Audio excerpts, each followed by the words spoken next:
اچھا مفتی غلام دستگیر صاحب، استغفار کے بارے میں قرآن پاک میں کیا آیا ہے؟ بسم اللہ الرحمن الرحیم، اہدنا الصراط المستقیم، صدق اللہ العظیم۔ ماشاءاللہ قبلہ شاہ صاحب نے بہت پیاری، بہت خوبصورت انداز میں استقبال بیان کیا استغفار کا، اور آج عشرہ مغفرت کی پہلی رات ہے، یوں 11ویں شب حضور غوث اعظم رضی اللہ تعالیٰ سے نسبت ہے، واہ، رمضان کی بابرکت ساعتیں ہیں۔ اللہ تبارک و تعالیٰ آج کی رات کے صدقے ہمیں ہمیشہ کے لیے استغفار سے وابستگی عطا فرمائے۔ آمین آمین۔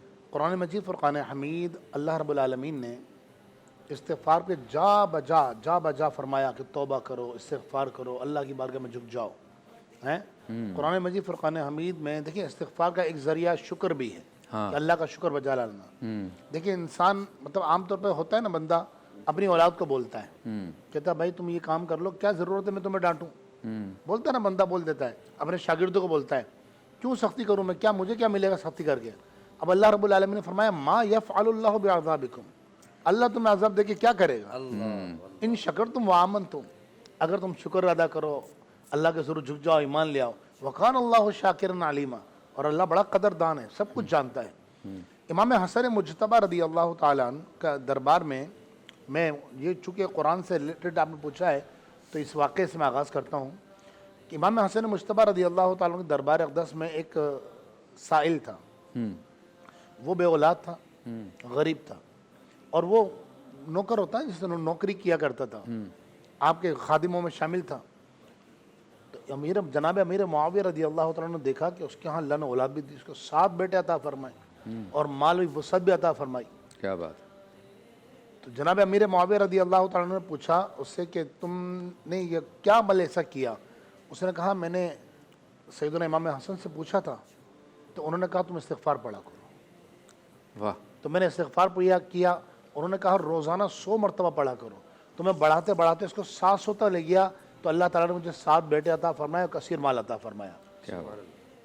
تو امام امیر معاویہ رضی اللہ تعالیٰ نے کہا کہ جب اب دوبارہ باریابی، شرف باریابی حاصل ہو جناب امام حسن کی بارگاہ میں، تو تم ذرا پوچھنا کہ یہ مسئلہ انہوں نے کہاں سے اخذ کیا، یعنی یہ جب بھی کوئی وظیفہ بتایا جاتا ہے تو اس کا ماخذ کوئی نہ کوئی ہوتا ہے، صحیح، یعنی یا تو قرآن سے لیا جاتا ہے یا احادیث طیبہ سے لیا جاتا ہے، یا بزرگوں نے قرآن میں الفاظ میں غور کیا اور معانی پہ غور کیا اور 2 لفظ اللہ کے نام کے ملا کر ایک وظیفہ انہوں نے پڑھا اور اس کا فائدہ دیکھا۔ تو امام حسن مجتبی نے کہاں سے لیا ہے وظیفہ؟ پھر کچھ عرصے بعد اس کو شرف باریابی حاصل ہوا، تو وہ جو خادم تھا وہ امام حسن مجتبی رضی اللہ تعالیٰ عنہ کی بارگاہ میں گیا اور کہا حضور یہ آپ نے وظیفہ کہاں سے لیا؟ یہ آپ نے جو بتایا استغفار، آپ نے فرمایا قرآن پاک میں تم نے پڑھا نہیں؟ اللہ رب العالمین سورہ ہود میں ارشاد فرماتا ہے کہ ہود علیہ السلام کی جب قوم نے نافرمانی کی، ان پر اللہ نے قحط مسلط کر دیا اور وہ بیمار ہونے لگے، کھیتیاں تباہ ہو گئی، بارشیں رک گئیں۔